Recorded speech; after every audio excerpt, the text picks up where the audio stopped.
I'm curious about whether there's anything at the moment that we could look towards the future with, in the sense of evaluation of the influence that we wish to have.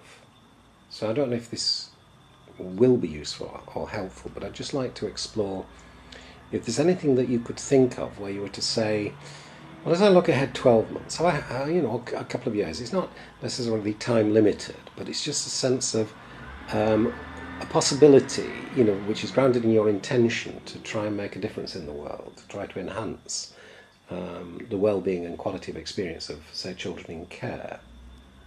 And whether you've got any sense of your own evaluative criteria, so again, it's that sense of just looking ahead. Have you got some kind of hopes that you would like very much to feel that this wasn't happening as we work together, as other people work with you in the evolution of the centre?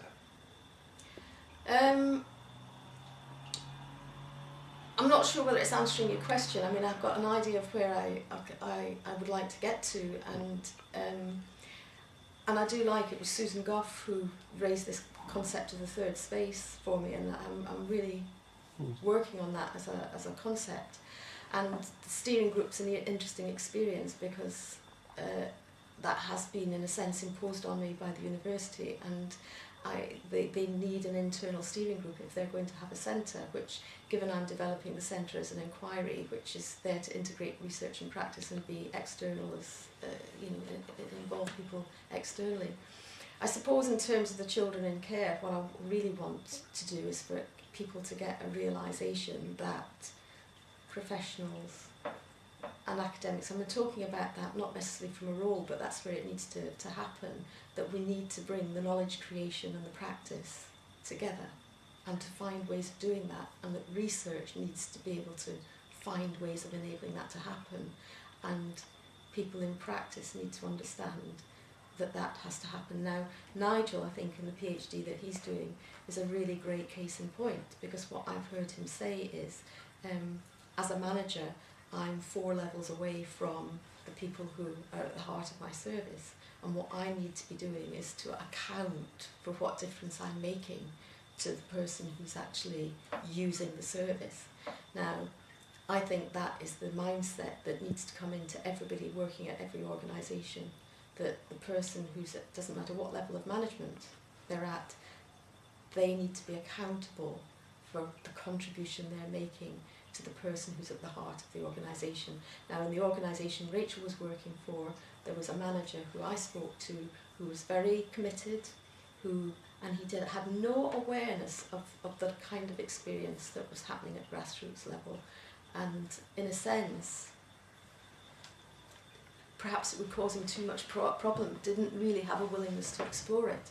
What I would have liked to transform that organisation is if he had said, right, I shall go and talk, just get to know what's going on there, and then that will help me adjust what I need to do at my level within the organisation in order to ensure that those children are really getting a good service. Okay. And it's that kind of shift.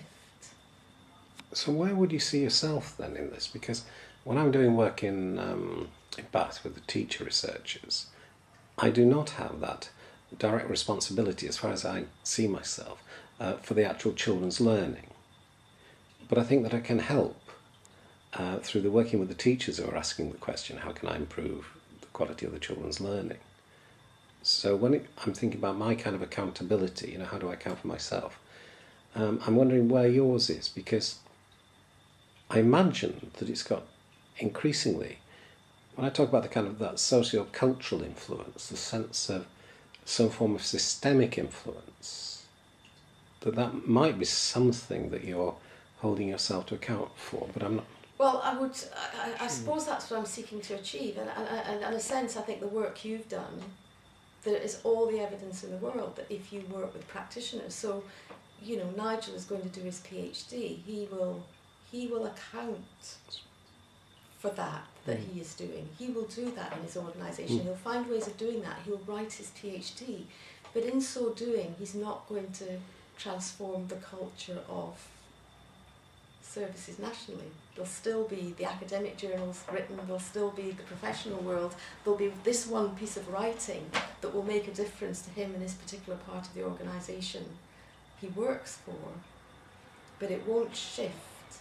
And he will bring together the academic and the practice, but he won't shift the overall mindset that keeps those two separate. So I don't need to do any more on that methodology. It's there, you're doing that all the time, and with different people, and it's diverse, it's spread over the world. I think what I'm trying to do is then build on that and say, somehow or other, at a much wider level, at a systemic level, perhaps through lots of examples, bringing in lots of examples of what a difference it makes in individual situations, we've got to demonstrate that if we are going to improve children's well-being, this has got to be a shift, a critical shift in terms of how we engage in the knowledge creation required to improve children's well-being. Otherwise, the poverty statistics are going to stay as bad, UK are going to stay at the bottom of the heap, etc., etc. So, just take me into a bit, would it be, because I'm really curious here, because I haven't thought of you in this way before about, when I talk about the systemic influence, it feels to me that you're very much wanting, when you talk about the we, you have a sense of cultural influence, whether it's social organisation. There's something here which feels to me really important in the way in which you're literally holding yourself to account. I mean, when you're thinking now, what kind of influence am I intending to have? It feels to me, as I say, the best word just at the moment is actually a cultural influence, in the sense of something systemic.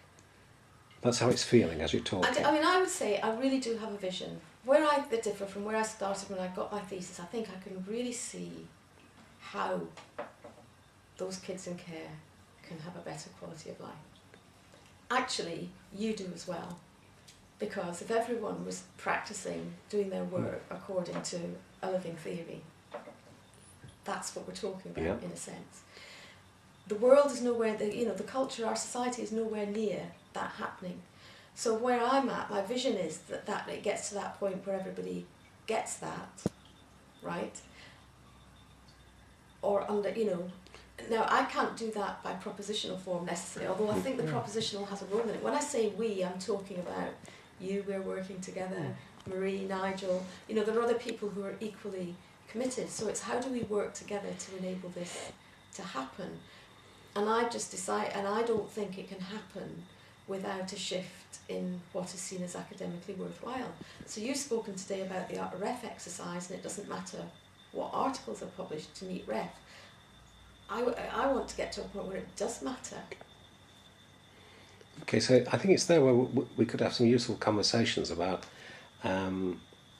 how you are actually engaging with what it is I think we're seeing as a cultural influence. So it is something which systemically is going to influence, the children's services and the actual bringing together of that, the practitioner and the research to improve practice with the academic. Is that okay now? Are we? Yeah. Because that's really great. Okay.